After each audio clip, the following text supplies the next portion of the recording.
Welcome to another Firefly review.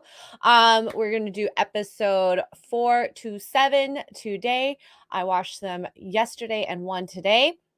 So it's pretty fresh in my head and I'm kind of excited to get into it. I feel like the episodes kind of progress like good and then a little dip down and then it was like really good. I know a lot of you kind of mentioned Jaynestown being the episode that was like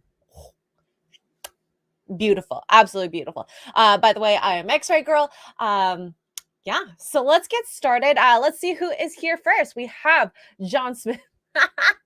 Old days, wash your mouth out. Wasn't that long ago for some of us. Well, to be fair, 20 years is still a long time. I call that the good days because it was the days that, maybe because I was growing up in like the 90s and 2000s, that it seemed like a simpler time. It was a lot better. Things were good. Food was good. Entertainment was good. And it's just not as good as it used to be. That's why I think of it as the good old days. It's not a knock on, those who are older. Furious Phil, hello. Ken Lipson. Oh, here's Ken Lipson's here as well. Jaynestown. Thomas Wright says, Xray Girl. Actually, I was watching one of the G&G live streams yesterday, and how Johnny64 says it might actually be better than Gary. Sorry. But anyways, that's you have to hear it. He's pretty good at it. Let's see who else is here. Sean Cochran. We have HG.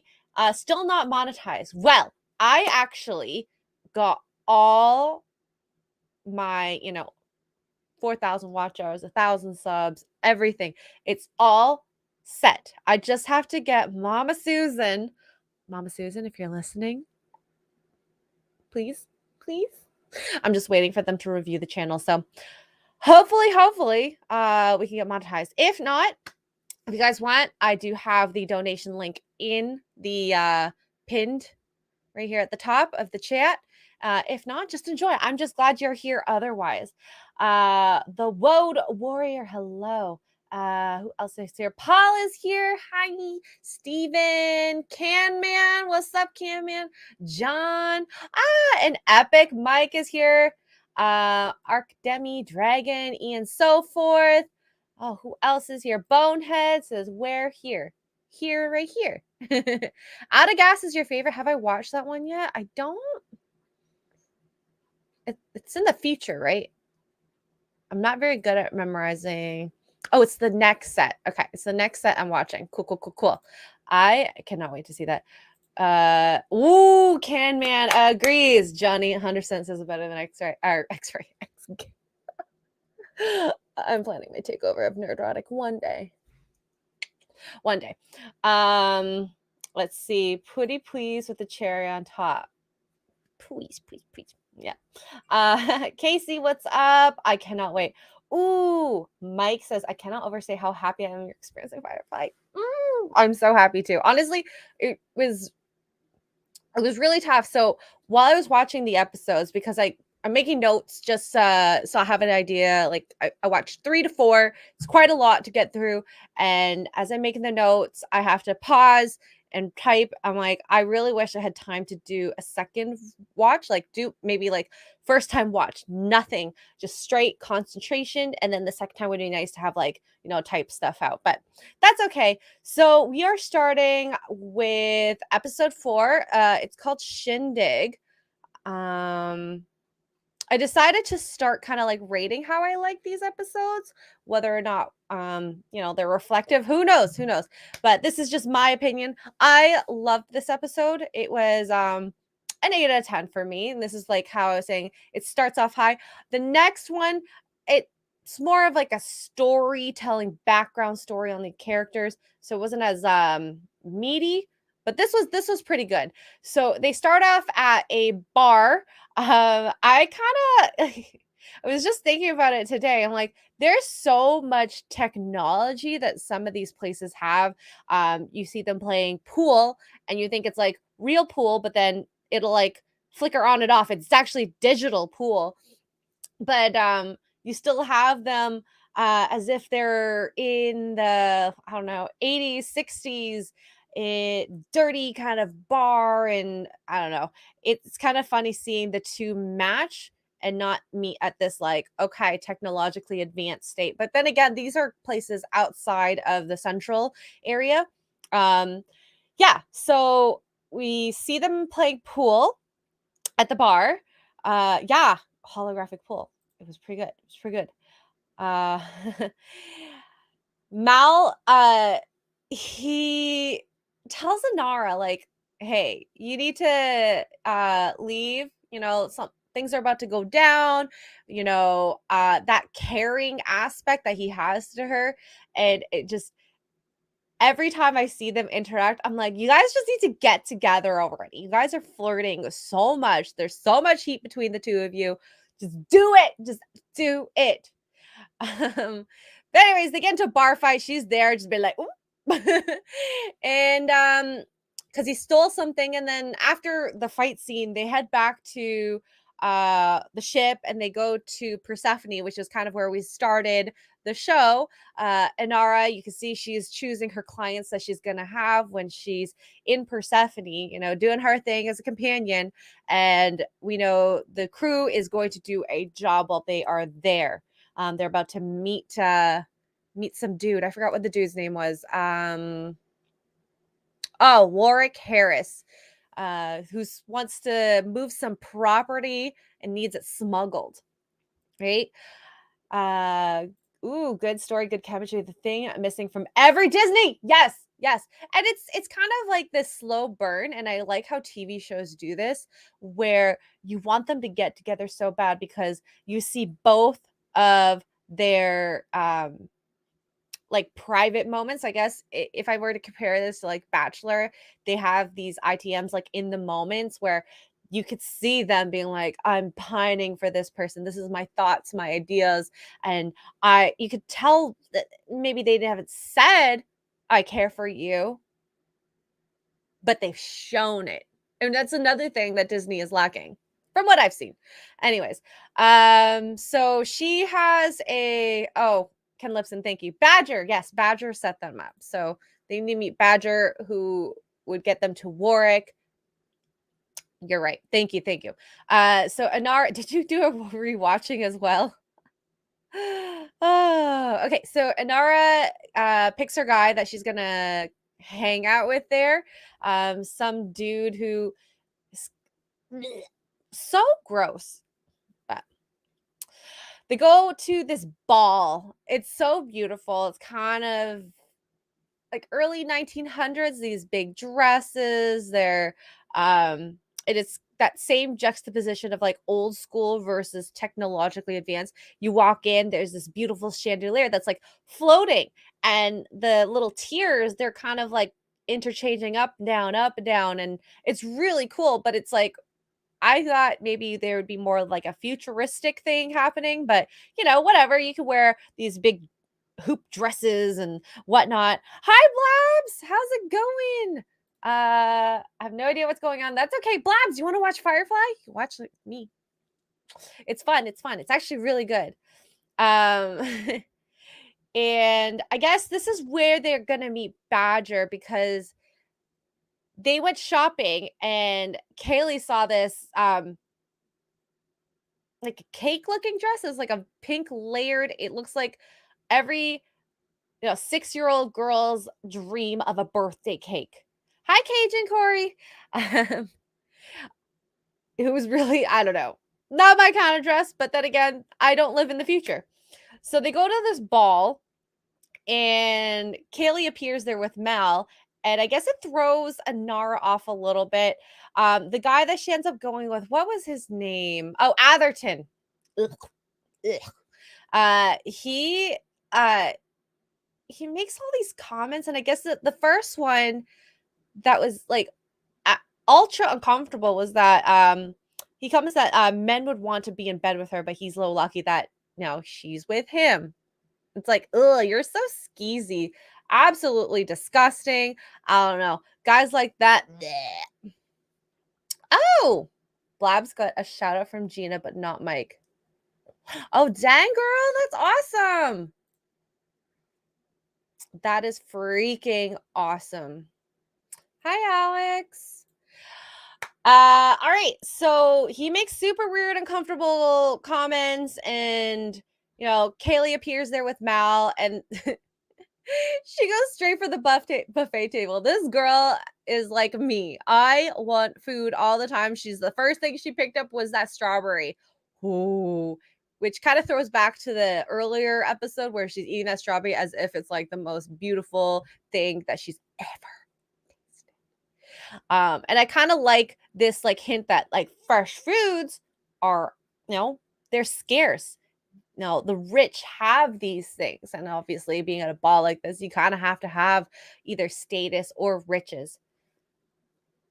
World Warrior, Atherton Wing, more like Atherton Wing. Guys and Bellin. I love this. Wow. Best part is Gina forgot Johnny's name. What? I did not see that. Oh my God. Poor Johnny. Phil, I'd rather just an okay guy than someone gross like, Atherton. Blech. He's absolutely disgusting. Guys, do not act like that around a woman. She will probably be grossed out by you and not want to go on a second date. Okay. And I like how they set up Kaylee in this ball scene, she's wearing this, like in my opinion, not a beautiful dress, but it makes her happy. This dress is something she likes. It's shining, it's pretty. She feels pretty in it. I think that matters the most, for women. And these girls basically break her down, and they're like, "Oh, you need to talk to your lady. It looks like you just bought that from a store." I'm like, this is where girls have this like bad rep. We like to break each other down. And some people are like that. I do agree. But, we need to let's put feminism into this. We need to be friends, build each other up. Otherwise, you have girl against girl, and who wins? No one. No one. Absolutely no one. And I like what they do to her at the very end when she's talking to all those guys, and she's literally in her element. She's talking about engines. The guys are making comments about all how this is good, this is bad, and she's just so happy. I like the way they put her in this, like, she is a guy's girl and not a girl's girl. And I appreciate that because I feel like I'm like that too. And this is where relatability. I can relate to her so well, it doesn't have to be specifically that situation where I've had girls maybe alienate me because I'm wearing something, that they don't deem nice, and then end up in this group of people kind of like, I don't know, finding this fellowship and, liking all the same stuff and finding this like home. So I love that they can portray, and I think maybe you guys can relate to Kaylee too, where you're just like, wow, I just need to find my people. It might not be the people I thought it was going to be, you think girls will be friends with girls. Absolutely not. You can make friends with absolutely anyone. You'd be surprised. A bright, bubbly girl like Kaylee can make friends with like these older gentlemen, younger guys. And she just is so happy. She's absolutely in her element. And it's amazing. Ken Lipson, you are most like Kaylee. Thank you. I take that. I appreciate that. World Warrior. Karen's in training. Honestly, it is probably a little true. That little moment there. Oh my God. Aw. And Thomas Wright says, I think Xray Girl looks fabulous in whatever she wears. Oh, thank you. I appreciate that. Sheila, I'll agree with this. The first part, I didn't read the second part yet. I like Kaylee because she's so real and she is DTF. I mean, it sounds like she's DTF with Simon. Simon is literally the gatekeeper of, that. He just has to say yes. He just has to say yes. Oh. And yes, one of the guys asked her to dance because she's talking about engines. But this is the thing. It's like, I don't have to be, a male to look like to be friends with a male. I could be friends based on the things we're interested in, which I think a lot of entertainment kind of backpedaled a lot. Like, you know, uh, we need these types of characters because whoever thinks that because we have gay characters, black characters, Asian, that it will draw a bigger crowd. But that's kind of narrowing your options for audience, right? Why not someone who's just more relatable? I don't know. Um, it doesn't make sense to me. That's why I love calling this the good old days. It's so much more wholesome, this entertainment. And yes, Bonehead, I can be a man in a zombie apocalypse game and relate to him. Exactly. Oh. Oh. Oh, dang. Well then. I cannot wait to watch that episode. Thanks, Ken Lipson. She hasn't watched out, I guess, yet. No spoilers, although Kaylee's DTF has always been hinted at. Yes, it has. All right. So moving on, the Mal talks to Warwick, and Warwick kind of says, I'm an honest man. I wouldn't kind of do that thing, that smuggling thing. And then Inara and Ath come in, kind of is chatting, and Atherton is being all like possessive of Inara because I feel like he thinks that Mal is competition, even though Mal in that moment did not show that he was interested in Inara. He just wanted to be the only person Inara looked at. And yet again, a red flag, absolute red flag. You shouldn't, like, people who are possessive like that. That is just the start, especially from the very beginning. So what happened after that? Mal asked Inara to dance. And Atherton got like absolutely seethingly jealous. I'm actually surprised that Malcolm knew how to dance. Like, of course, Inara knew how to dance because she's a companion. She's kind of trained for this. But it's like, who? No, I think girls can appreciate if a male can dance. That just like brought him up in points. And yeah, it was Mal. Mal is so alpha. Atherton couldn't help but feel threatened. Probably. Probably. Yeah. So I guess he got jealous. He steals an hour away from Mal while they're dancing. And then he said something kind of offensive, and then Mal just punches him. And then that, I guess, started like that's their like, this is a challenge for a duel. And Mal thinking, oh yeah, sure. Well, let's duel. I'm a fight.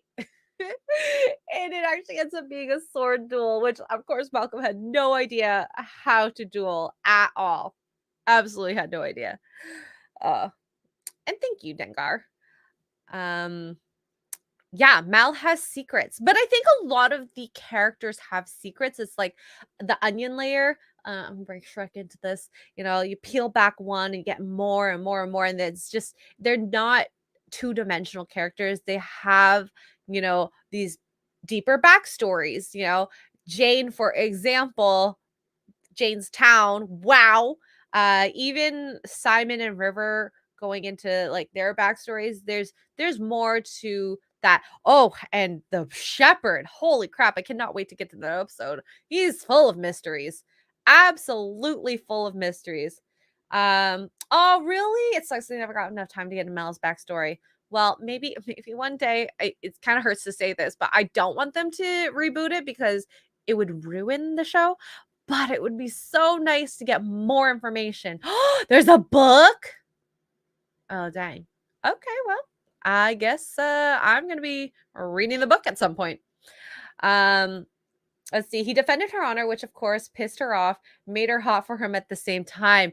Yes. Women do this. When a guy defends a woman's honor, and especially if they're not like together, she gets pissed off because she's thinking, I'm independent. I can do this myself. I don't need no man to protect me. But at the same time, it's like, I do have interest in you, but at the same time, I don't want to show I'm interested. So I have to be independent and look like I'm not interested. Ugh. This is also why I love their like love story. I don't know if it ever gets to anything as it's developing between the two of them. It's nice not being told they're in love. It's just these hints. Because in real life, does that happen? Does everyone tell their crush that they like them? No. No. We're all kind of scared when it comes to the dating world, some more than others. And I, for one, for example, I'm not a person that has regularly gone up to guys if I'm interested, but it's these hints. When I was in high school, how did I hint that I liked a boy? Uh, Giggled, hand on the arm. I don't know, like little hints like that. It's probably a bit more juvenile than how Inara and Malcolm were, of course. But thank you. Talk to him, Xray. I love that Frost is still in our lives after all these like months. It's like never gonna stop. Oh, really? The movie. Okay. Well, I did watch the movie a long, long time ago. Do not remember what happened. Absolutely don't. I just remember River being what's the word for it? She kicked a lot of butt. Okay, so what happens? The crew that was left on the ship, they were that was kind of cute. They were playing some sort of gambling game and they were betting chores on the ship. Absolutely cute. I think that's, if it wasn't money that they were playing with something that is of value. Time is money. I would love to, free up time from cleaning so that I could, do whatever I wanted. And River comes into the room and has an absolute freak out and starts like peeling off the labels on the can. And I'm still really confused as to her story. And I'm hoping by the end of the TV show, we know way more. I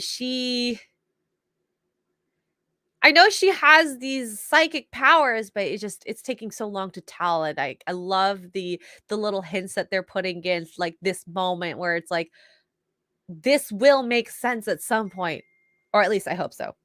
At least I hope so. Okay, so then we come to a scene with Zoe Wash.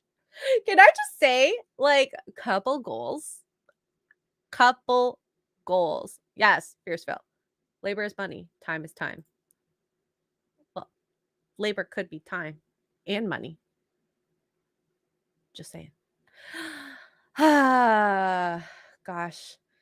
They are so freaking cute. I want to be like that. Or maybe we're like that already. Mark, if you're in the chat, are we like that? Okay, so anyways, where are we going? We're going here. Badger comes onto the ship, tells the crew that they're gonna have a duel. He's here to what was it? He was there to just like, I guess, keep the crew there to make sure they don't run away. And this is another weird kind of layer to River. She all of a sudden talks in a like the same accent as Badger. Like I'm stunned because I'm like, ooh, what is happening? Like she acts like, as her brother said, she has like this schizophrenia. She goes from lucid to non-lucid, and this is the first time she's put on an accent and kind of seem to know what's going on and be sneaky or whatever it is and communicate so well. Oh, you think it's trolling? Is that trolling? I don't know. Can be a troll sometimes. Maybe it is, and I kind of missed it. I like totally went over my head. I just love that he was just like, I think I'm in love. Thomas says Josh said that he wanted it ambiguous whether it's real psychic power or just some kind of heightened intuition like a savant. Yeah, I guess, because it's absolutely kind of I'm questioning it because in the next episode when we find out more backstory about her, Simon, of course, said that she's a genius, and she listening to Badger could pick up his accent like that, right? So it'd be kind of funny if she was lucid at that point and was able to put on this accent and be, in other words, a troll. But it's just interesting, and I guess we never find out why she does it. So maybe if this was in the future and we had more seasons, we would have known. All right, so I guess they end up sequestering Malcolm at this like beautiful hotel. Atherton fell asleep, so Inara went to go visit Mal to like teach him how to fight. She wanted to allow him to make an escape, but then he was like, "Nah, I'm gonna defend your honor. I'm gonna fight. You teach me." And this is the flirting. I love it. Like, her teaching him. She cares about him. She wants him to do well. Him defending her honor. And then he completely F's it up and calls her a whore. And then, I totally agree with how she reacted to it and was like, it's like double standards. You're protecting my honor, but yet you call me a whore. And then I like how he put it. He's like, he disrespects you. I just make a jest. What was the words he put? It was just absolutely so beautiful how he did it, and I'm probably butchering it right now. He respects her and the job she does and would not want to impose himself to stop her from being who she is. And I think that kind of is portrayed in a lot of the episodes that I've seen so far. Mal keeps it real. Atherton. Oh, it's Atherton's home. Okay. Anyways, that's a nice haul. Just saying.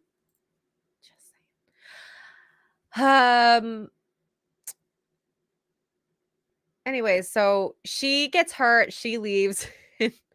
I guess, I forgot to mention Warwick was his second, so he needed to prove the type of man that he is. The duel happens, and of course, Atherton, who's a master swordsman, is completely playing with Mal, doing all these spin moves, make him think he's gonna win. And then he ends up breaking his sword, and then Inara's like, please, I'll be your personal companion. Atherton wanted her all to himself. She's beautiful, she's gorgeous, everyone wants her, everyone wants to bed her, and if he won her, she'd be like a prized possession. Which, I mean, as a woman, I don't think I would want to be treated as a possession, as someone's what's the word for it, subject, like being there the boss. I think in any relationship you want to feel equal. And then I guess that distracts him, and then Mal kicks his butt.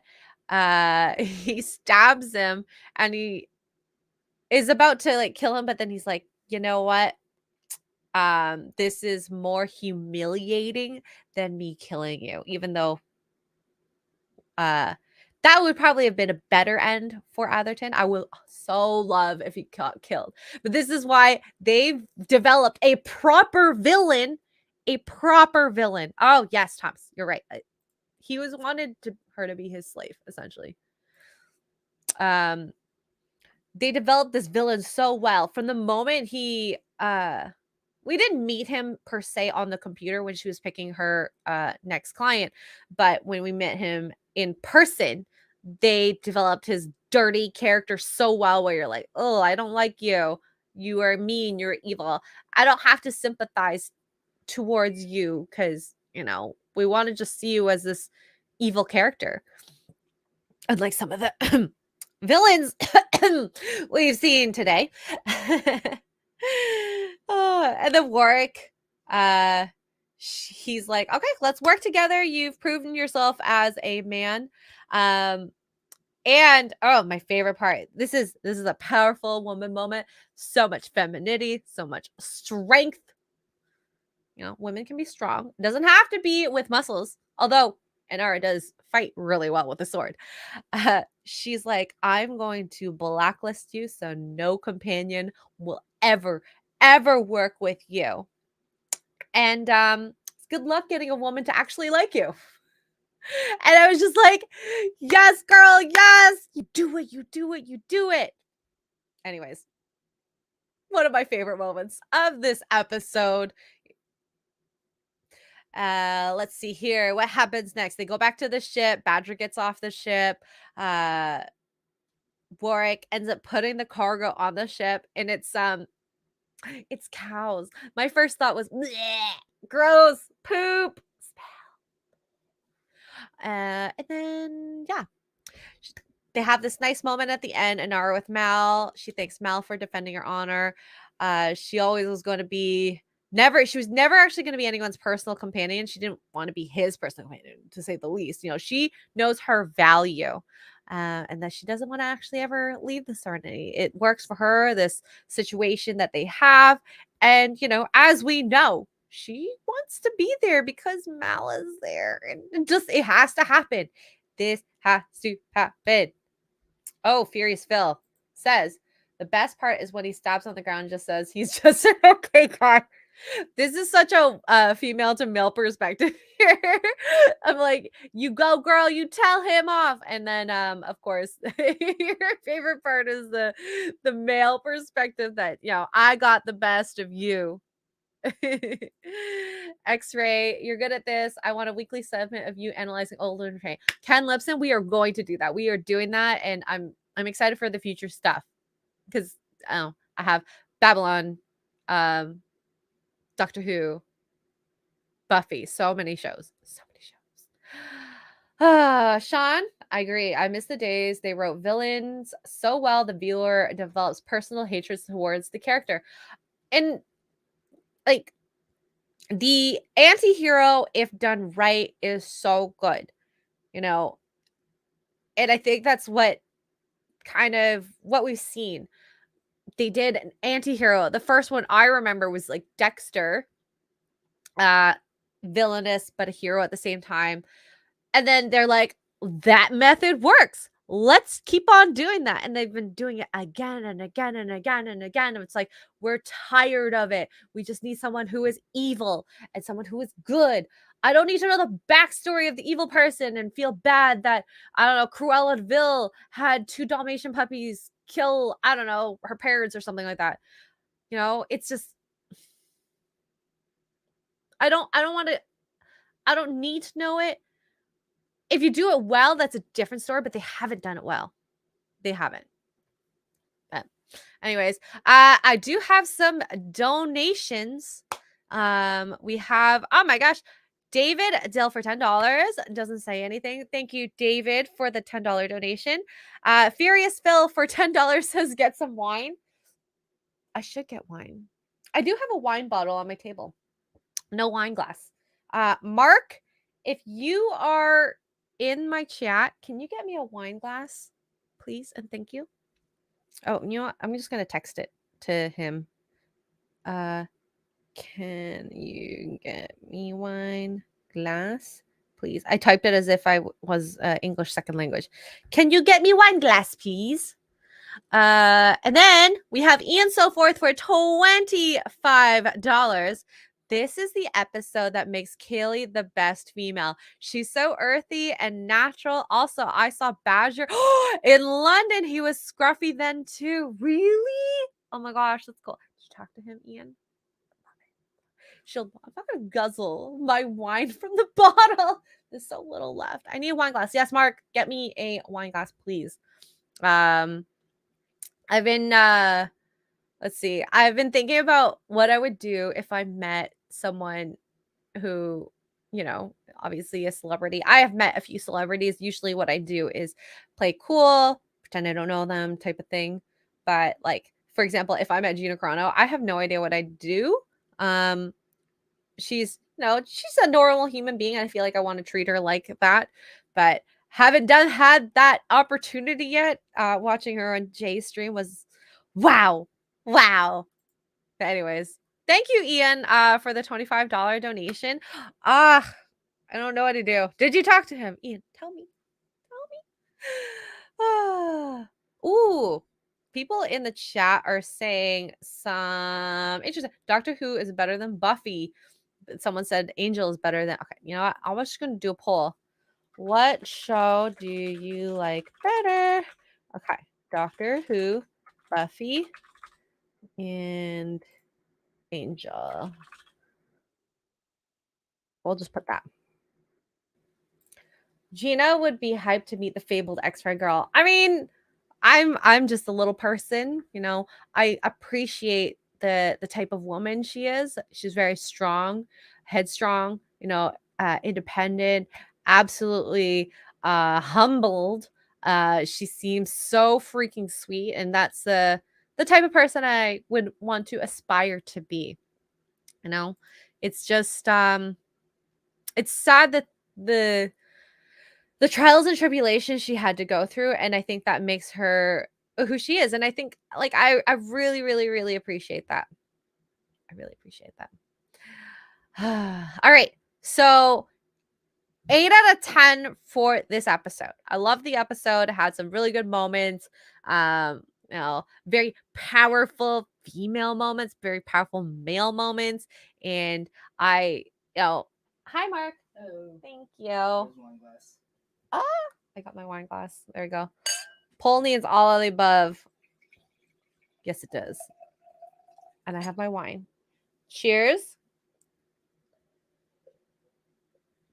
It is not the best episode, but it's a really good episode. Travis,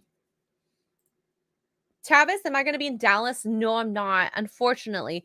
The next meetup that I am going to be at is Las Vegas. I will be there 17th to the 21st.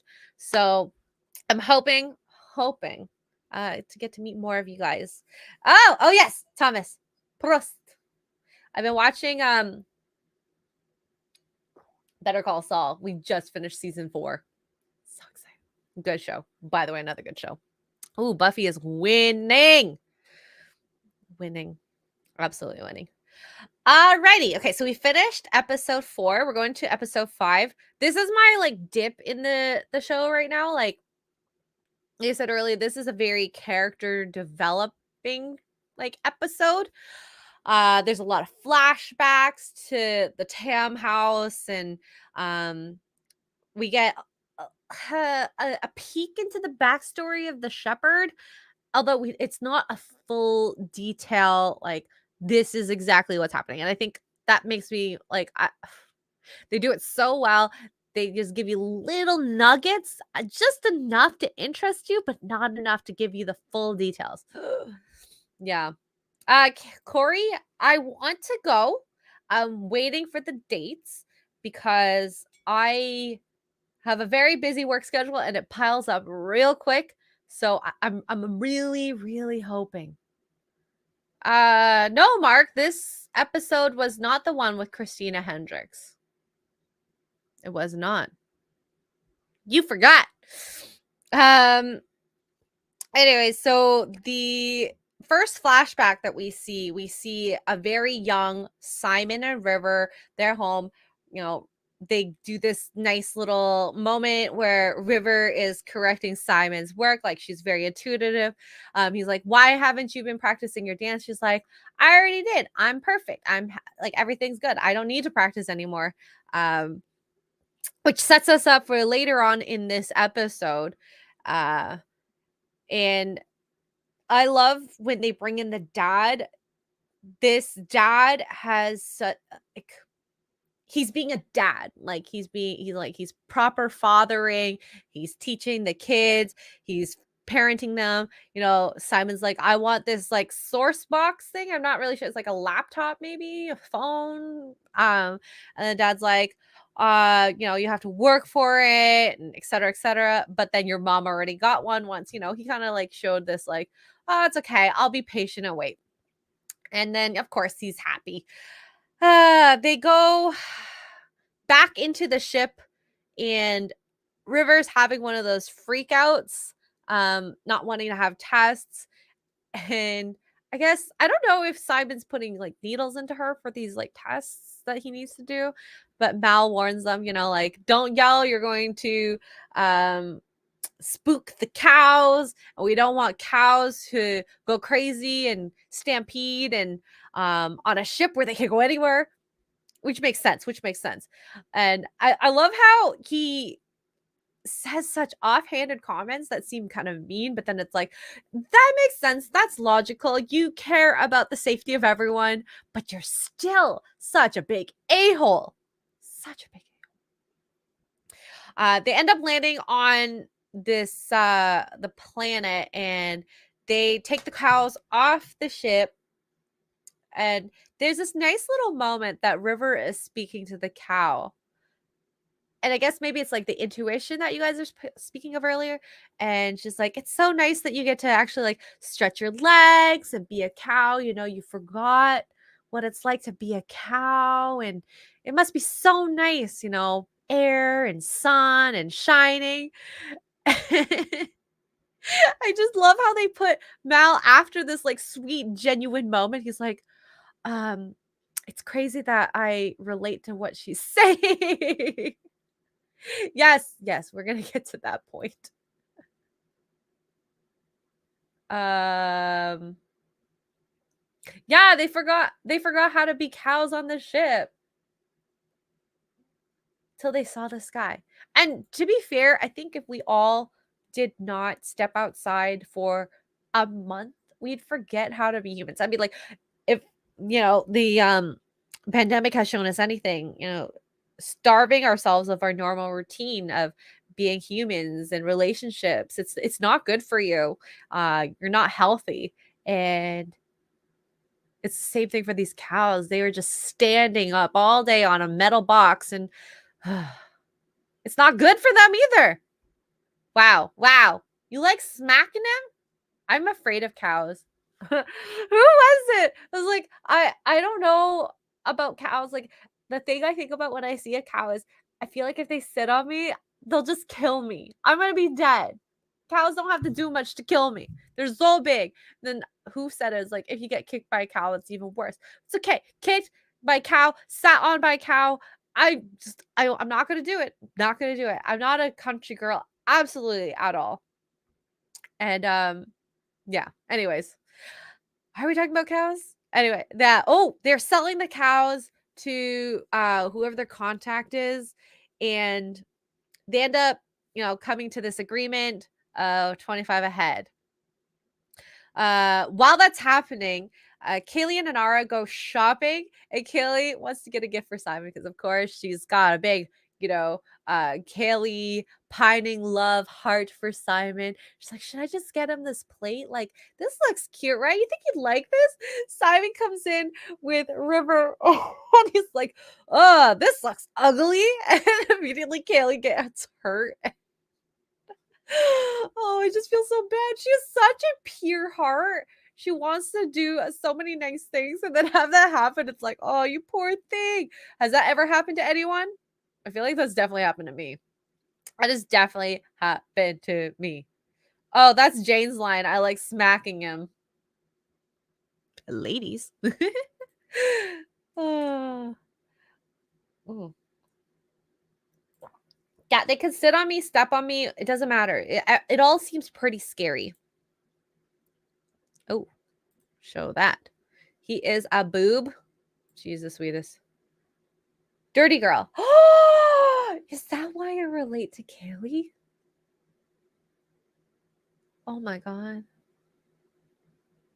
I just glass breaking moment right now. Well, I don't know about sweet for me, but as I've heard from the internet on Friday Night Tights, I have the dirtiest mind on the panel. Okay, the dirtiest. Even dirtier than as Chrissy Mayer. Who else? Ryan. Ah, dang. I'm so sad. I'm so sad. Oh gosh. Where were we? They agreed on selling the cows, and then police officers come in and arrest the two guys. There is some sort of like gunfight, and the poor shepherd gets shot. River and Simon are off. River kind of like ran away. Simon's like chasing her. She ends up going to some dance party, and she dances. And it's kind of this nice little like, I'm glad we got this like earlier story where we're like, River knows how to pick up dance so easily because she's smart and she's amazing, all that. Versus some of the smart and amazing women, of course, that are in, excuse me, Disney movies. And they're having a good old time. The shepherd getting shot, they take the shepherd onto the ship. The doctor's not there, and they end up needing to take him to the what word was it? The medical facilities with the Central Alliance. That is the closest thing. I think they were like 9 hours away from the next nearest facility. And of course, no one, especially people from Serenity, you know, Malcolm and Zoe, would want to go to Central Alliance for help. At the dance thing, Simon ends up getting kidnapped and taken to some like little village. Some quiet little village. I was actually really scared because I thought he was going to get killed for being associated with either like Jane or Malcolm or something like that. While they are at Mal, Zoe, Wash, all of them are at this medical facility, they board the Central Alliance ship and they get denied medical help. And then the shepherd is like, check my ident card.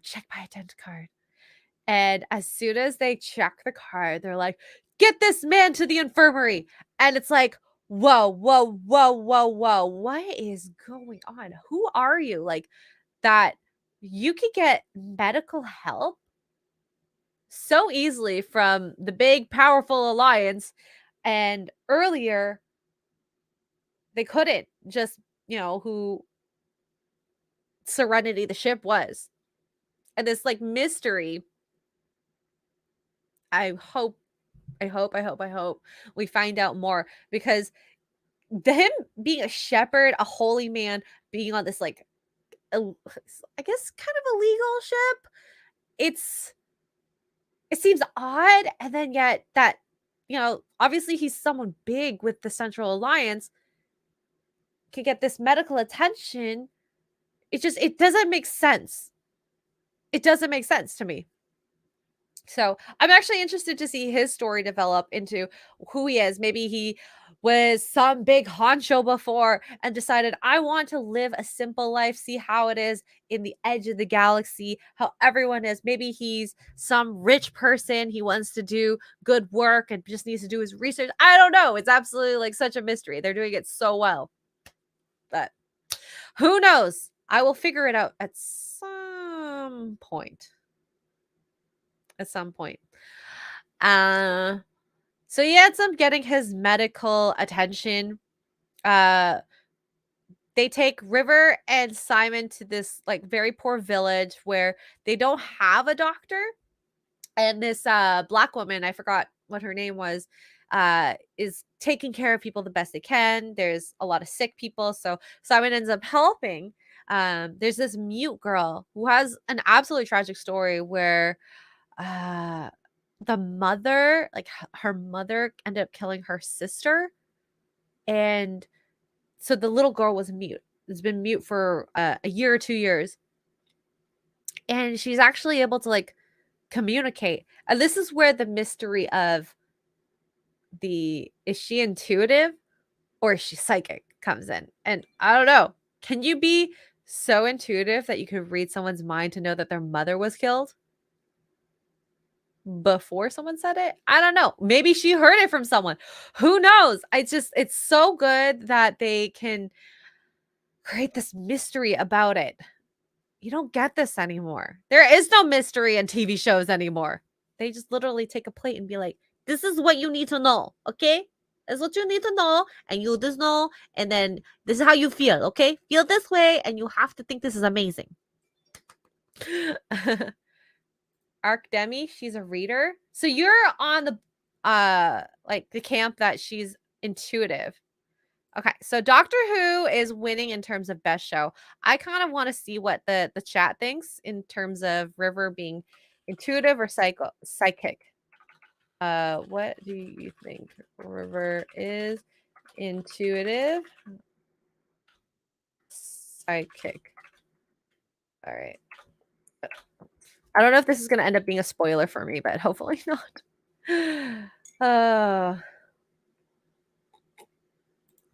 She makes pancakes. I do like pancakes. Chocolate chip pancakes. With real maple syrup.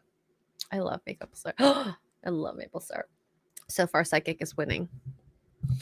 And as soon as the black lady sees that, how did you know that stuff? And then she's like, you're a witch! And this brings me back to, like, I don't know, Salem times. I don't know what years the witches were burning, like 1800s. And they ended up putting her on a pyre to burn her. And of course, they left River and Simon to go care for Shepherd. And River is being put on this trunk, tied up to be burnt. And then Simon's like, well, if she goes, I go. And my thing was like, you guys kidnapped them. Just let them go. You guys were the buttholes that's, kidnapped them. And in the end, the ship comes and saves them. I just thought it was amazing. I like this moment that they do in the show where when they had left Simon, Jane went to go steal all of Simon's stuff. And then right before Simon gets back on the ship, he like throws it all back there. It's like, oh, sorry. Oh, it's the 1600s? Okay. Thank you. Thank you, Irish Not Sane and JB. Yeah. So everyone's happy. They're all safe. They've, saved them. And then that's why I put this episode at like 6.5, 7. Like, it's still a good episode. I just felt like not a lot happened. It was all character development. We have this like mysterious mystery about the shepherd. We have more of a mystery about River. We have a little bit more backstory about River and Simon. And, we have these beautiful, cute little moments with all these characters. But do I think that this was like a deep episode? Nah, not really. It's a okay to good episode. Yes, Jane is well developed. I do have to say, though, I do forget a lot about Jane because up to this point, he hasn't had as much screen time or big moments. And I think his big moment is coming soon. You get these like cute little snippets of him. And he's like a good secondary character at this moment. So, ooh, Andrew Matthews, how would you rate her dance? She's a great dancer. Absolutely great dancer. I think that she has got, I don't know if she did ballet or jazz or tap or anything like that prior to, but she dances really well. I think a lot of people can relate to him. I love his comedic moments. Jane is very much like Orion in our sphere. I think even like I could see Az kind of being like him, but like now Az is probably more like a Mal. Az and Gary are more like Mals. I don't know. Chat, what do you think? But he's a good character. He's an absolutely good character. It could be, it's a man's name in this show. Oh, she is a trained dancer. Okay, perfect. Perfect. Oh my God. Andrew Matthews, sip my wine. Thank you. Okay. All right. So that was my thoughts for this episode that I just finished, episode number 5. Furious Phil with another $25.01 for more wine, and $25 does not win. Wait, what? Oh, 2501 wins. Furious Phil, thank you so much. That was actually so cute. So freaking cute. Ooh, JB Glau studied ballet formally. Ooh, very nice. Very nice. It takes me back to the days when I danced ballet. I love ballet. He is a moral outlaw. And I think we get to see it, especially in the next episode, episode 7, that we see glimpses of the good character, even though he's such a jaggedy-edged character. All right, our Mrs. Reynolds, episode 6. This was one of my favorite episodes because I loved how the sneak attack, I guess, was portrayed in this episode, because I was not even expecting it all. I mean, there were hints, and I was just thinking, there is something going on here, but I don't 100% know where it's going. So they start the episode off where it's like a couple on a wagon, a woman looking someone womanly looking in a bonnet, and then a man in a suit, and their heads are kind of bent down, and of course the person who is the male, excuse me, on the wagon is Jane.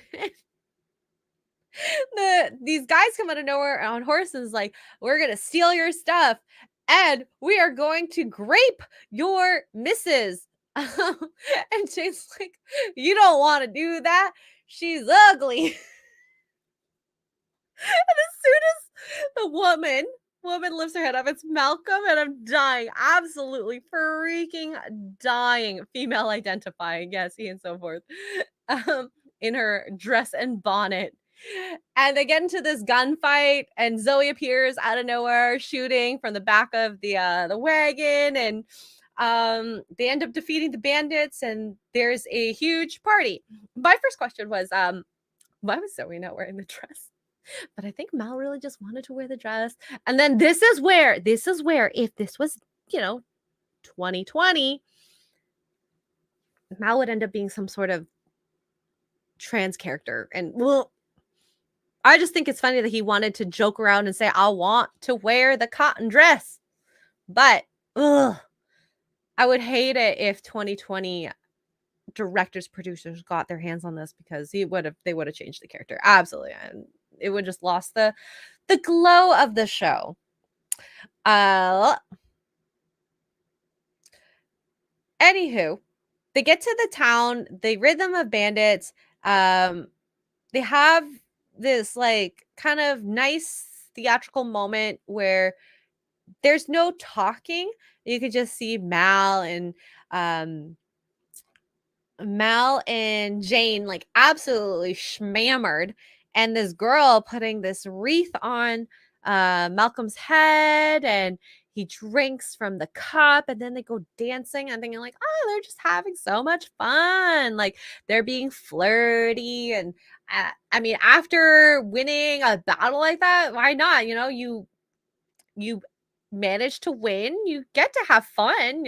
The town girl is being so adorable and giving you a drink. Why not? Well, yeah, Mal was offended by being called ugly. But like, would you with Mal? Would you? As a male? Hi, Jacob. Let's see here. So when they end up leaving the ship, they start flying, and then Christina Hendricks, love Christina Hendricks, by the way, she appears on the ship, and then she's like, I'm your wife. And he is shocked. I mean, I was shocked too. I was like, Mark was laying next to me. I'm like, what the freak? What is happening? I don't understand. I don't understand what is going on. Also, she's so beautiful. Christina Hendricks. Wow. Now she's a woman. Also, does anyone do this? Wash their husband's feet? Because I don't do that. Well, I guess in this case, it would be washing my husband's foot. Mark, is this a sign of a good wife? Do I need to wash somebody's feet to be a good wife? This episode is about being a good wife, okay? So when this kind of becomes a thing. The whole crew finds out Zoe's like calls everyone to the room, even though he said only get wash. And poor Inara, her face is like kind of sad and shocked, and Kaylee's like, "That's so sweet! Oh my god, she's adorable." And the poor wife, the new wife, is like, "Do I shame you? I'm so sorry." All right, let's see what the chat says. We have Bonehead. I got a pedicure from a girl I used to date. I used to do pedicures, I guess. Mark drank from Xray Girl's bowl. I don't know about that. Mark says, "Wash my foot, please. It's good. It's a good wife metric." Wow. JB says, "Juggling geese. If I can juggle geese, I guess I'm a good wife." It's a specialty. Don't you just stick in the dishwasher? Nearsighted Cyclops, I've never washed my husband's feet. Okay, see, it's not just me. It's not just me. Yeah, and it washes. I love his like quips that he has in between. Like he's just a funny character. He's just a sweet character. Absolutely sweet. And I cannot wait to get the part where he gets seduced.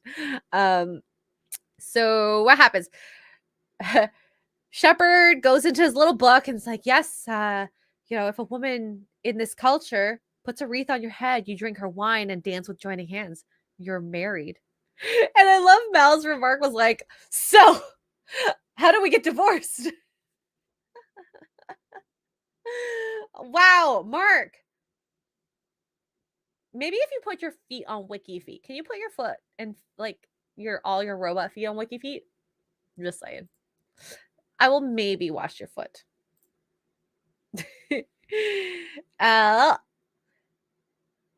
So what happens next? He ends up having this conversation. There's like a one-on-one with when we find out her name is Saffron later on the episode. And I love that it kind of ties back to the episode where Atherton was around, and he's like, "You're not someone's property, and you have a right to kill someone if they want to kill you," because she had heard this rumor where if the male is not happy with them, they end up killing their wives. So I like that he's like enforcing some independence in her and being like, "You are worth more than you think you are. So take this little couple hints and build yourself up." Kind of like what he's done for Inara. Like he told her she's not property, res- that guy's not respecting you and he thinks of you like property. So it's kind of nice to see this continuity in the character. She just wants to impress him, be a housewife, wants to please her husband. I like this interaction between them. It gives this more humanizing factor for Malcolm, and it just his character. Like if I were to see this and only this from the beginning, I would think he's a nice dude. He's trying to be a good person and be like, "I didn't intend to marry you. I'm gonna find work for you on the next planet we get to, and make sure you are safe and are living a good life." Even though all she wants to do is be his husband.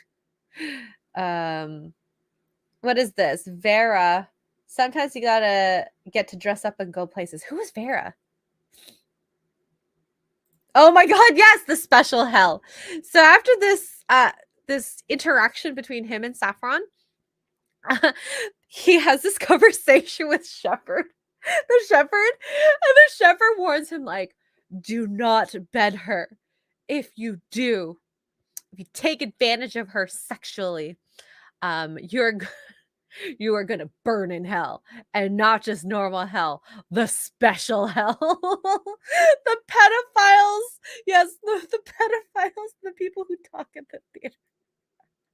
I just thought it was so funny. Oh my gosh, yes, I was getting that point. That was the next thing.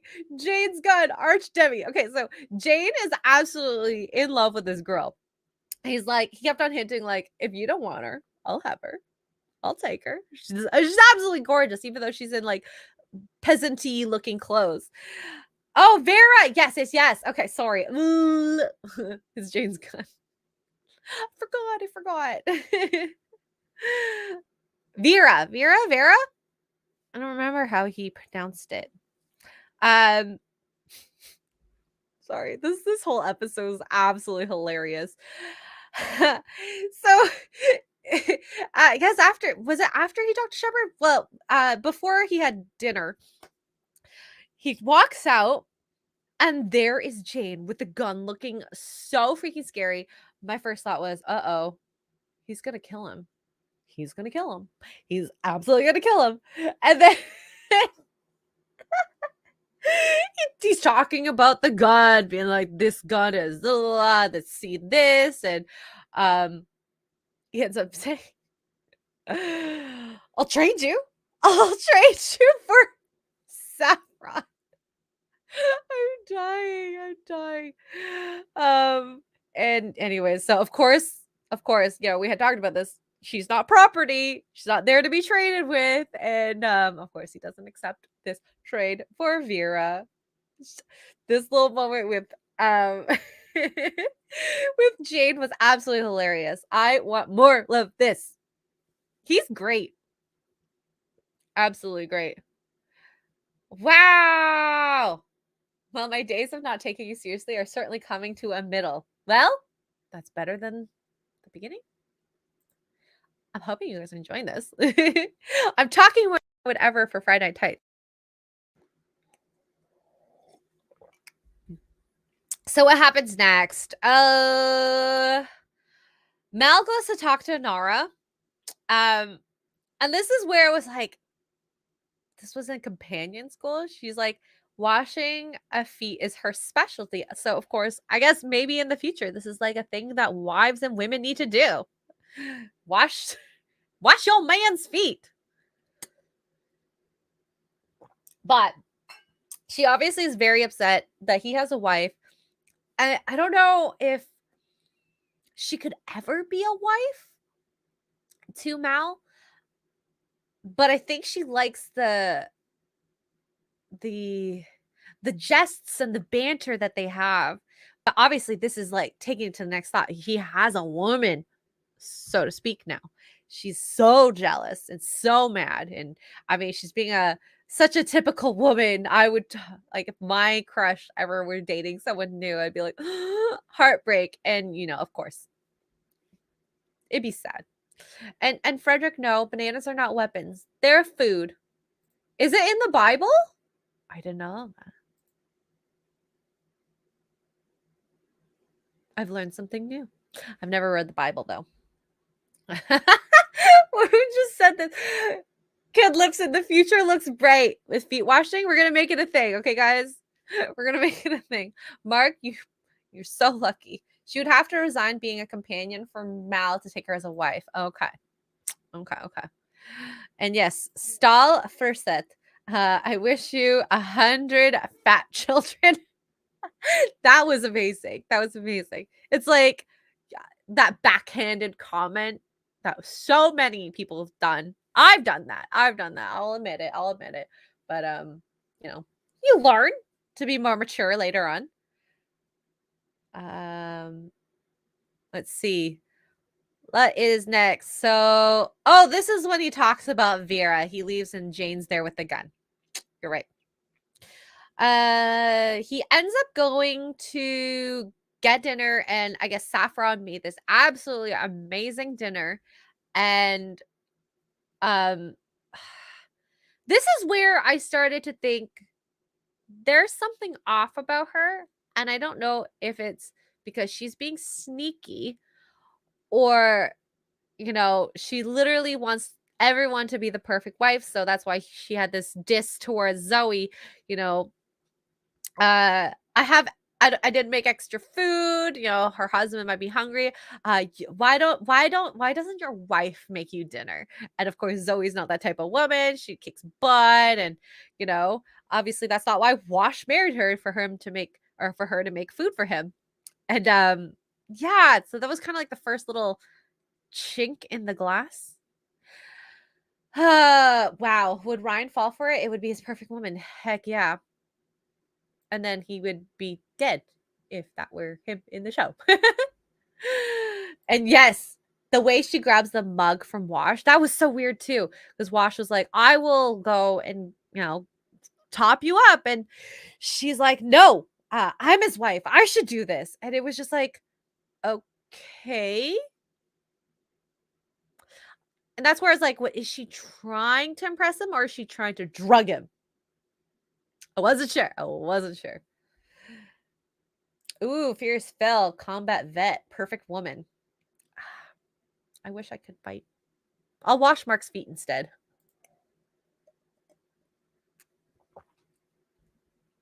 Yeah. This whole they hit it really well. So after dinner, what happens? I think she's in his bedroom. Oh yeah, she's in his bedroom. And she is like, I warmed the bed for you because I want to be a good wife. And he's absolutely trying to keep himself under control.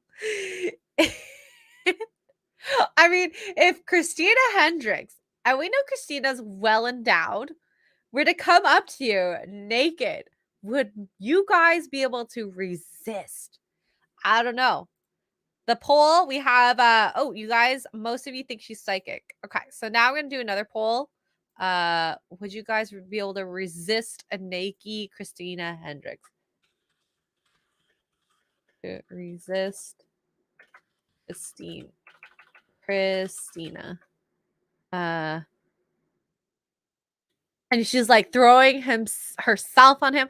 Like she was saying all this stuff, like the Bible says that I need to be your woman. I need to open up and allow you to plant your seed and blah, blah. And I'm like, oh, she is like laying it on so thick.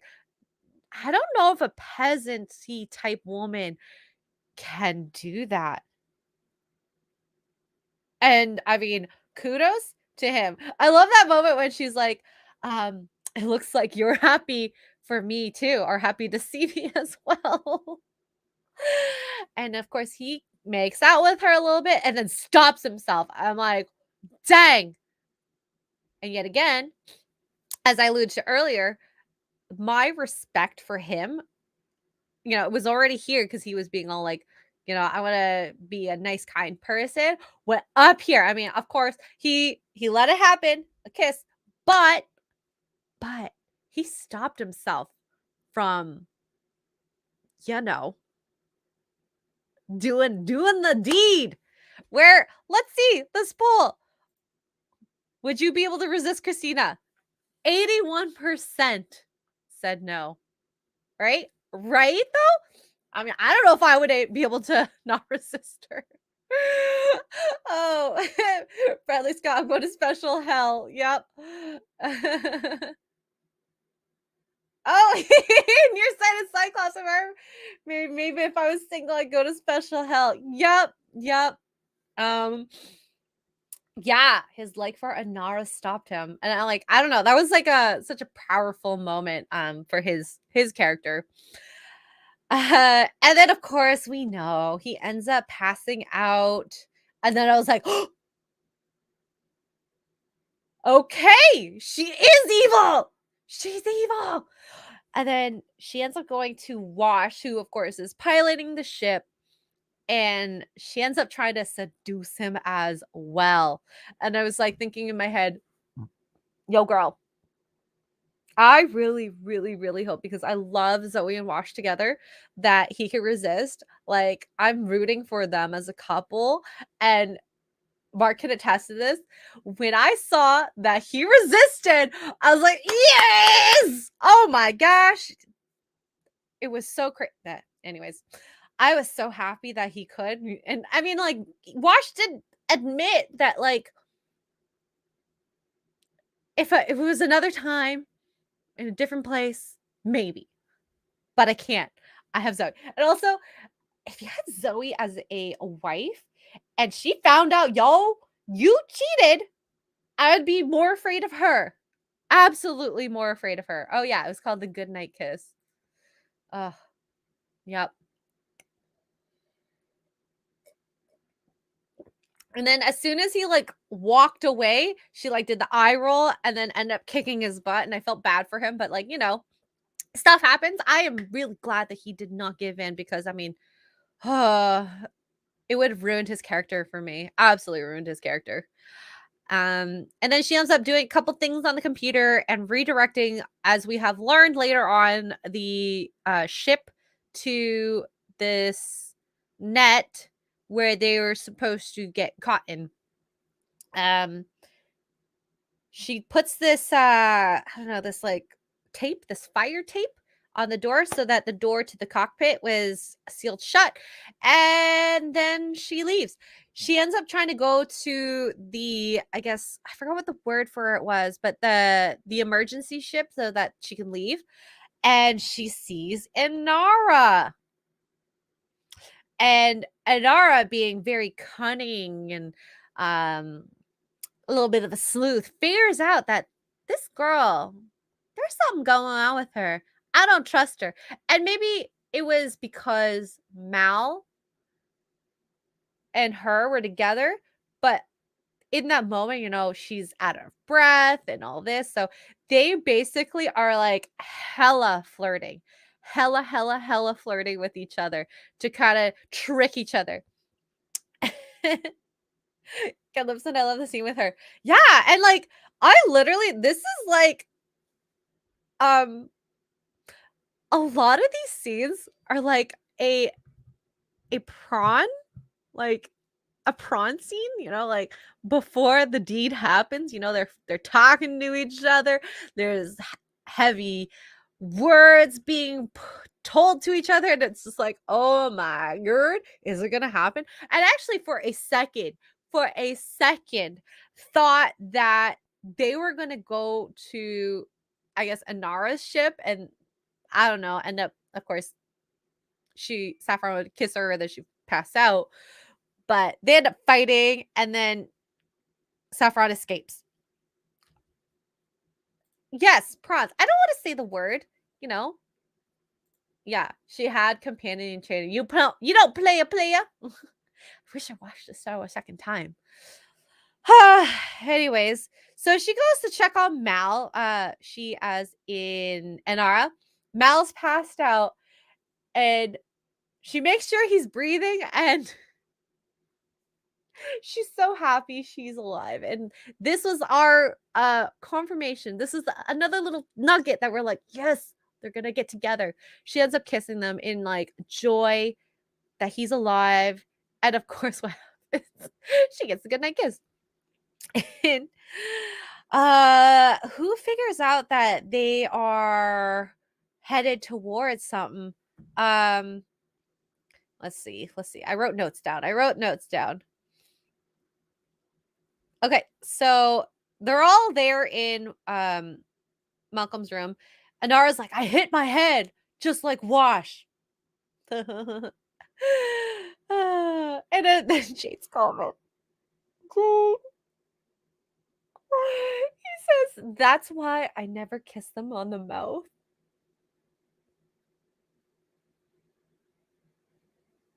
Who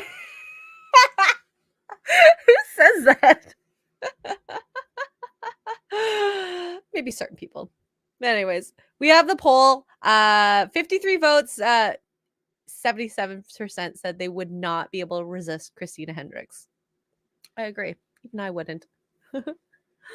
And yeah, she made sure Simon didn't check her because obviously there's nothing on her head that she hit. It's just she got secondary infection, secondary drug a little bit, Wasn't the full hit. Just a little bit. So of course the comms are messed up. They're headed towards the net. Kaylee and Wash trying to figure out how to fix this. And Adara's like, she definitely had companion training. She tried to seduce me. She's a little bit of trickster. So what they ended up doing was, excuse me, they destroyed the net as they were passing through. And I guess the guys that were working with Saffron ended up getting hit. And of course, the ship got destroyed. The ship was fine. passed right through the net. They were fine. And then Mal goes to Saffron. And I think this is for me where I wasn't sure what they were doing with the episode. He is talking to her and he's like, um, why did you do this? Why the act? What's your real name? He ends up punching her and she passes out. I don't know if it was necessary that he did that. I guess it's kind of, it completed the story. I could have lived without that scene personally. Maybe this is why this episode for me was a 9 out of 10. I personally could have cared less for that scene. And it was not needed. There was nothing that came from it. I guess it was nice that he didn't kill her. And then he goes to Inara and then he compliments her and they talk about yeah, admit it. You didn't trip and fall, did you? As you came to check on me. And I'm thinking, oh my God, he knows. He knows. And he's like, admit it. You kissed Saffron. You fell for it too. Just dying because poor guy doesn't know. She kissed you. You got a free one. You didn't even know. It comes back later. Oh. Best acting, best facial acting ever, maybe. I just thought it was funny. They're absolutely love their interaction. This like continuous flirting has been great. Oh, he needed the shuttle. That's why. Okay. Well, I guess I missed on that. I was too distracted with Christina Hendricks' outfit. She looked good. She looked absolutely good. Jacob, 77% of this chat is going to special hell. You guys are gonna, is it worth it? Was it worth it? I think it was. Thank you, Nearsighted Cyclops, for the bless you. Same here. Outfit. She looked gorgeous. I mean, even in her peasant outfit, she looked good. And it wasn't made to look cute. And yes, she looked cute. Alrighty, so now we're going to the last episode. My favorite. I gave it a 10 out of 10. Absolutely good. So worth all that wait. And I'm kind of glad that we're ending this little segment on the best episode that I have seen so far. Oh no, nearsighted Cyclops. Oh my goodness. Oh. No, I did not say that. I said achoo. Achoo. All right. So, best episode, Jaynestown. Where did this episode start with? This episode started with Kaylee and Simon talking about like swearing and that, Kaylee is like telling Simon swearing is about being inappropriate at different times. You don't have to be all prim and proper. And I kind of like how the episode kind of sets up this prim and properness for his character because it ends up being used. This script writing is masterful. There's what you think is just being a cute little scene ends up being something that kind of supports the character later. Love that. Inara is looking for work. She ends up finding some work. Jane is in the infirmary about to tape his gun to his tummy. And there's a reason because obviously he has been here before and this area doesn't allow guns. So Mal's like, you're not allowed this. They land the ship and Simon wants to come along with them. But Kaylee's hesitant. Of course, she wants to protect him. But then they're like, oh, well, he's all rich looking and he's proper and he looks like he could be a good buyer. Yes, the man we call Jane. And so they go there. They're trying to find Kessler. And Jane is wearing this, like, I guess disguise. He has these goggles on. He's wearing this, like, hooded, like, jacket. And there's, like, this chin strap to kind of hide his face. And he's just so scared of people recognizing him.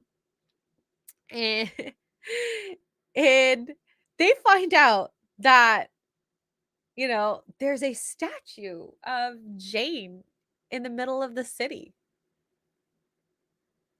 What did he do to get this recognition? So weird. Yes, the hero of Canton. The hero of Canton. Anyways, they end up going to find out that he stole a bunch of stuff back in the day, I think like 4 years ago, crossed the magistrate in the town. So it was so confusing. Like, why is he being celebrated by these people? But then he stole stuff. I guess we'll find out.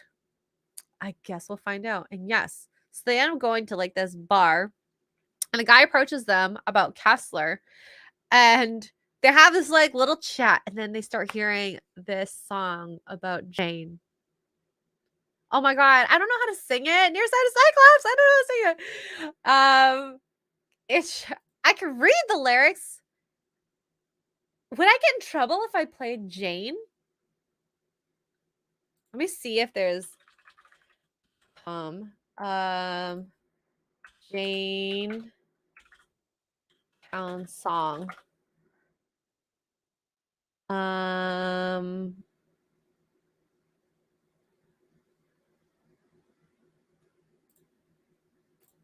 Okay. So what I'm gonna do is just to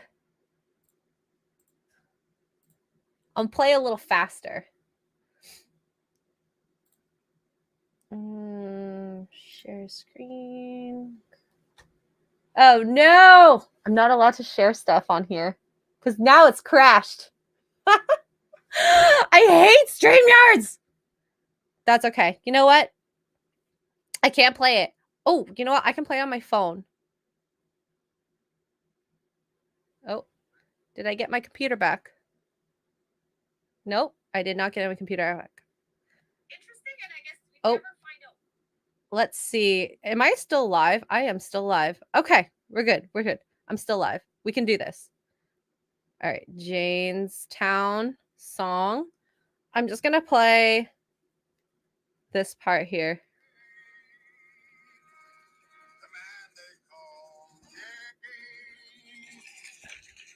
From the rich and he gave to the poor, to the man and he gave him what for. Our love for him now ain't hard to explain. The hero of Canton, a man they call Jane. Now Jane saw them butters backs breaking. They saw the they saw that magistrate taking every dollar and leaving 5 cents. He said, you can't do that to my people. You can't crush them under your heels. Jane strapped on his hat, and in 5 seconds flat, stole everything Boss Higgins had to steal. He robbed from the rich and he gave to the poor. Stood up to the man and he gave him what for. Our love for him now ain't hard to explain. The hero.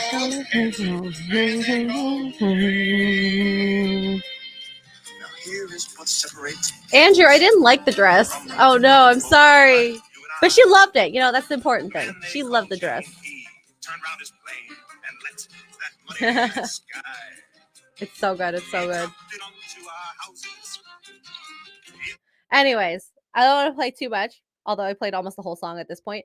Let me just pull up my notes because I have lost all control of my computer. I should know to never share anything on StreamYards. It like totally locks my computer and now I cannot use it at all. It is so catchy, Mitch.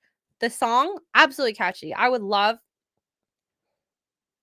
Maybe I should do a new version. I was thinking about getting a piano and I could. All right. Okay. So where are we now? They hear the song about Jane. Here's my notes. And he's just shocked because he even knows, like, I did something bad. Well, why am I being celebrated? And he loves the song. And this is where I love his progression in this episode because he realizes the good he's done, you know? And these people love him. They loved what he did, even though it was an accident. Even though it was an accident, um, that he can make people happy. He's like, maybe I'm turning a new leaf. Maybe I'm gonna be a hero because it feels so good to be a hero. Paul, you're right. Maybe one day Dan Vasc should cover it. That's actually a great idea. A metal version of Jaynestown. All right. So he gets celebrated by people. He gets recognized. They love him. He's like the Robin Hood. He's, makes people happy. Um, we go to Inara meeting Mr. Higgins, who is absolutely disgusting, by the way. And she is there to actually uh, take the cherry of his 26-year-old son. And I kind of like how they keep like showing that companions have the power and that she is a powerful character and a powerful woman in herself. So she is like setting up this tea party, which I guess is part of the process of, you know, taking someone's virginity or maybe just going to the bedroom.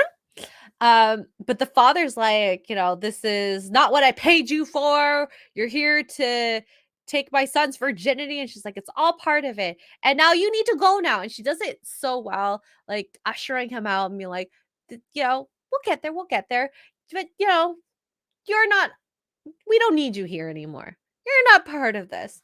And she meets the son and she is just as we saw her and Saffron being like seductresses, she got him to that point. And when they're together, she's like, just because you did this doesn't make you a man.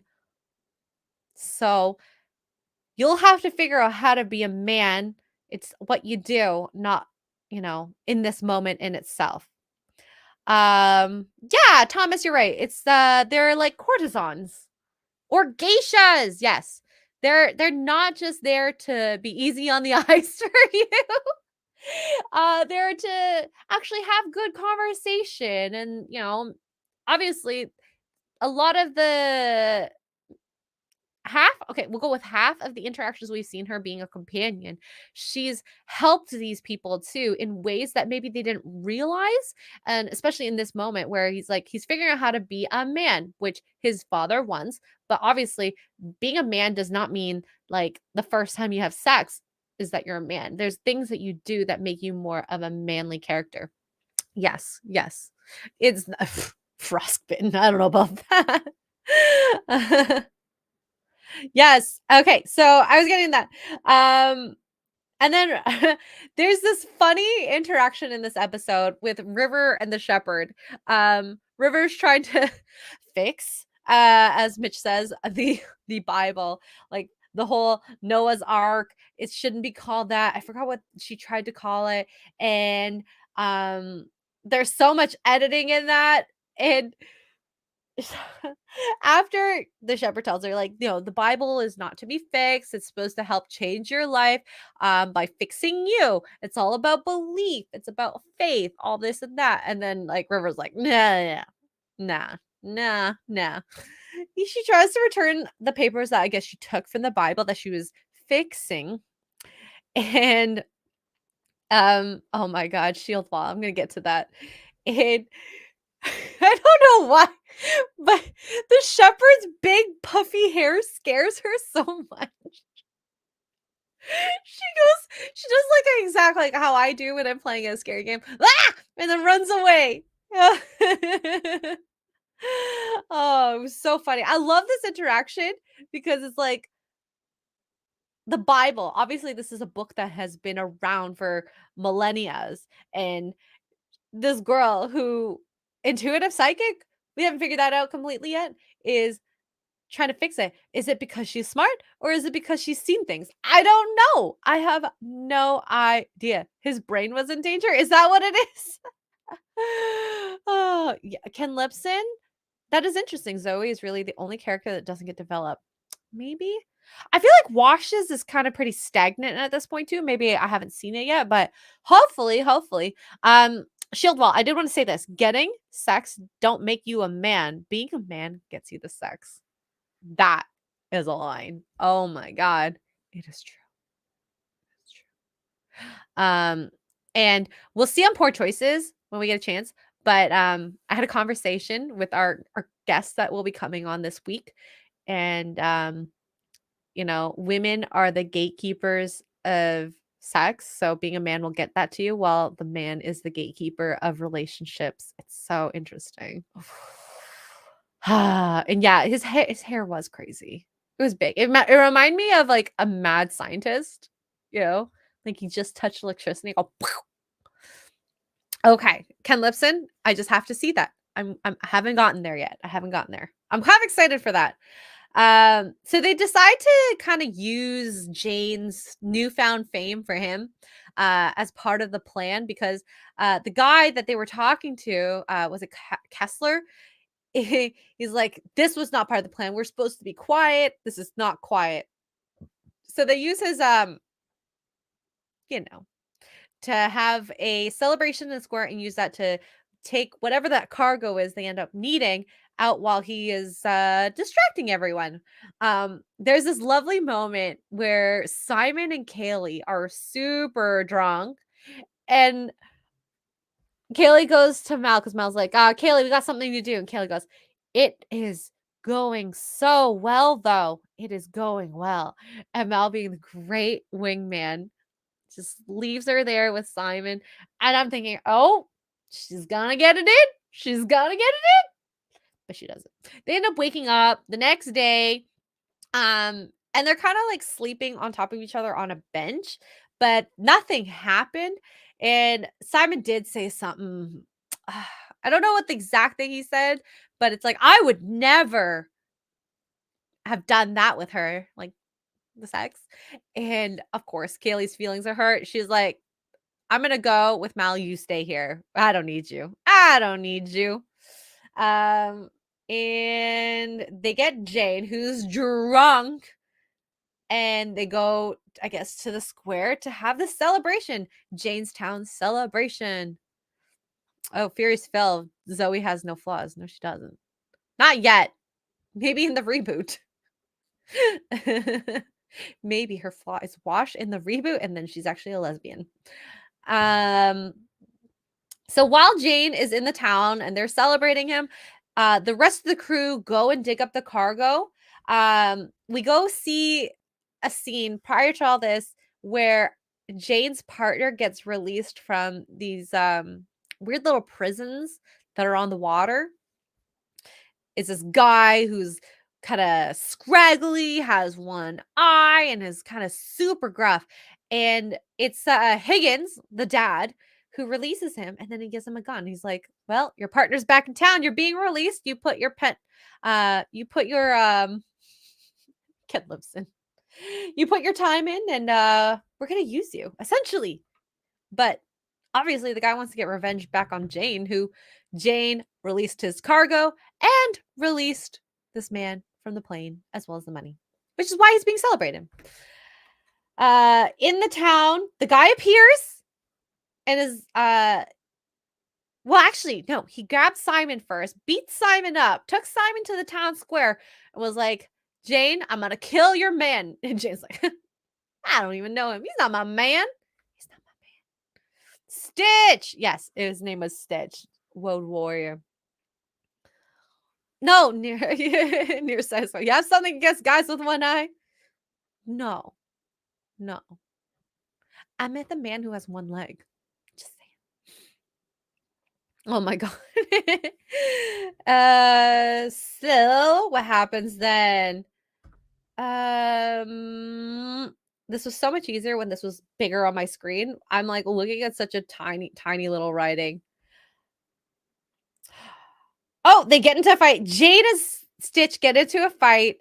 Jane wins, of course, because Jane is a bad ass. I'm such a child. And, after they win, Jane beats him with a rock on his head. And then the townspeople are just so sad because also a guy got killed trying to save Jane, which is uh, it's kind of a nice little end of the arc for Jane because he realized, even though I did a bad deed, it was nice being praised as a hero. And then he realized, even though he's not a hero and he admits to what has happened, someone got hurt. He feels such guilt about this man dying that tried to save him. Like, it showed, again, the layers, the onion layers. He's not a rigid human. He obviously has feelings. He has this tough exterior to kind of protect himself. And it's nice to see a softer side, even though it's not um his main character. It just makes him that more likable. Like, you are a hero in a sense, but still have these like flaws. He's a flawed character in the best way because humans, we're flawed. We're all flawed. There's no one who is perfect out there except for Gina Carano. But it's those flaws that make you beautiful as a human, you know? Yeah, that's Jaynestown because the kid took the shot. He feels so much guilt about it. There's more to his arc. There's more than this. Oh my gosh, I'm so freaking excited. Um Anyways, it was kind of a nice wrap for him in this episode of guilt and all this because you feel for him. I'm sure there's something in each of our lives that we have done that we feel guilty about. And I definitely have done that. I'm sure you guys have. It's relatable. This relatable factor that we don't get. Like, I just talked about being how I related to Kaylee in that moment that she was kind of like bullied and found her people that she loved talking to in this moment, even though I've never had anyone get killed, but maybe I've gotten someone hurt, whether it be physically or their feelings. We know how we feel. We know how to relate to that. I'm clearly not a white male, and I mean, I don't think I'm an a-hole, but I mean, the people around me can attest to that. But I've felt those feelings of extreme guilt, and it's nice to be able to relate to a character who isn't me. And even characters like, I always think Shang-Chi, I love that movie up till the second half. It was cool to see his arc, but then it just went down a complete crapper hole.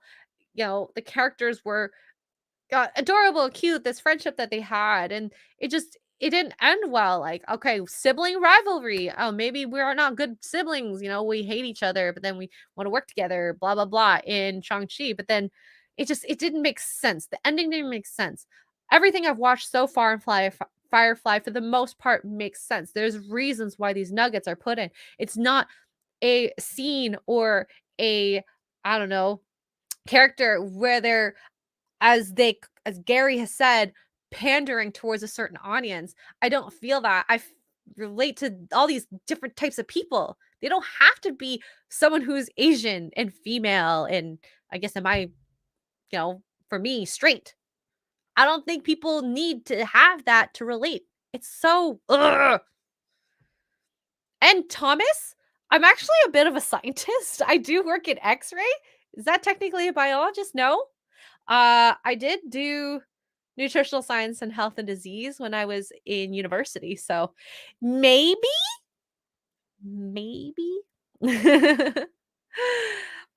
So this moment was a powerful moment for me, and I loved it. I loved it. It was a little sad for him as a character, but I think that's just it's a beautiful thing to see, to relate to a situation that's not exactly what I've been through, but I think we all can take nuggets here and there where I felt that. I know how that feels.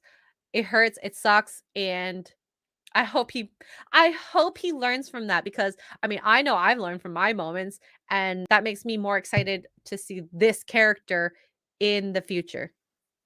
Ken Lipson says, "Xray, you are wicked good at these analysis. I can't wait to see where you take this channel. Thank you." I do see through people, bonehead. I am like, okay, so you know how the Tom, peeping Tom, I am like peeping Tom essentially. I could literally see through you, except I'm not a A perv like Peeping Tom. Sorry, Peeping Tom. Mitch, I'm just not interested in Shang-Chi, and some people find it weird because I'm Asian. Personally, I like Captain America and Blade better. I can see why you like that way better. And I've watched it. I will say Crazy Rich Asians was definitely a lot better than Shang-Chi, but still, Captain America and Blade still way better than those two. Still way better. I want it to be a real comic, Paul. I really want it to be a real comic. Peeping Tom. Oh, that'd be so good. What was my Christina Hendricks quote? Did I have a quote? I don't remember. I'm sorry. Okay, so what happened after this? They all get to the plane and there's a problem taking off because they were landlocked. And then I love how this kind of connected the whole Inara story with the Fess guy who is becoming a man. So Fess gave them some sort of USB that kind of fixed that landlock problem so they could take off. And you see the end where Fess is talking to his dad and he's like, well, Dad, you want to be a man? And I'm a man. And I maybe I don't know if this was on purpose, but I was talking to Mark about that last episode, and Fess has his legs under the table, so big, so wide open. Maybe because he had a good time and he's just like, I am the man. My legs are open. I am feeling very alpha at this moment. I was thinking, is that an alpha move? Do men do that? Because I've seen guys sit with their legs wide open and like leaning back and all that. I don't know. Alpha move on his part. Yeah, man spreading. He was man spreading. I don't know if that was something that was on purpose or he thought like maybe that's what men after they do a manly move do. I don't know. Very interested to see that.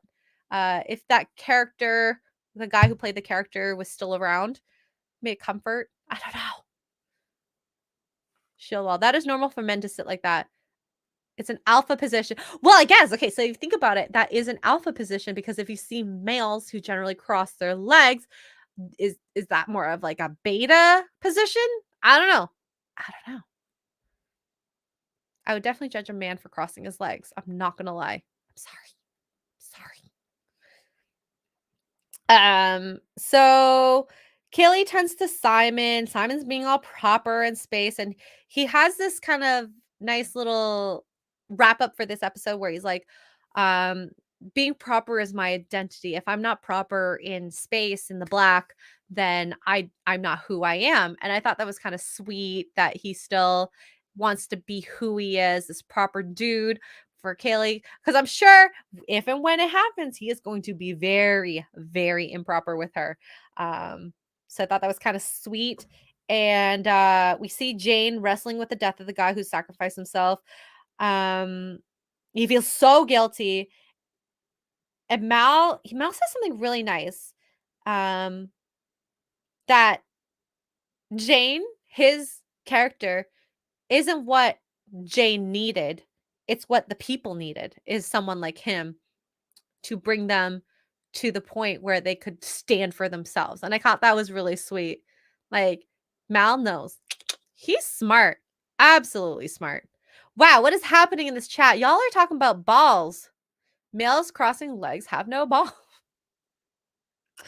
Wow, it's simple. The boys get crushed and we like them to breathe a little. Okay, see, I was right. It is a alpha position sitting like that.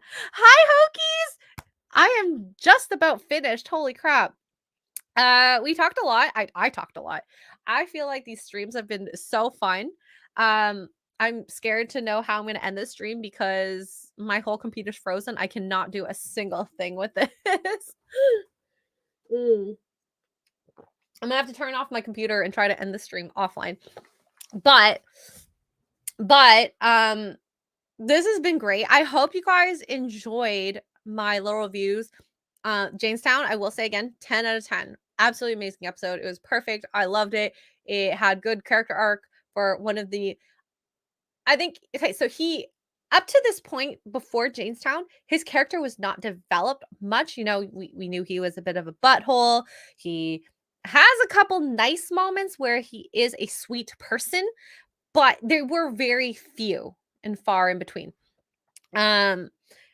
So I love that we got more from him, and it was more than I expected. Absolutely more. Next week we are going to go through episode 8, 9, 10, and I'm excited because one of your guys, the Out of Gas one, is in it, so I'm excited to watch that. That's the very next one. Furious Phil, I can't even do anything on a keyboard. Keyboard and mouse dead. It happens every time I try to share on streamers, so I'm never doing that again. Thank you, Mark, as well. Yeah, Shield Wall ratings. There are some good ones. Andrew Matthews, your rating of the series so far.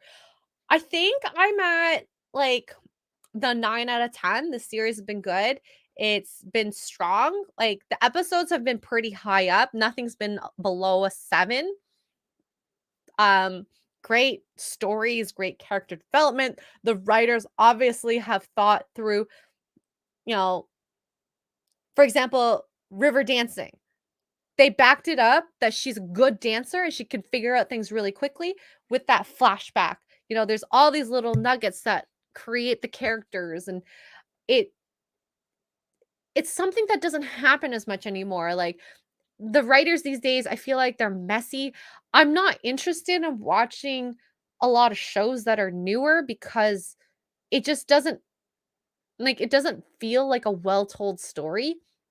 And then they're like, you should just like our stuff because we're talking about a minority population. And I'm like, well, no.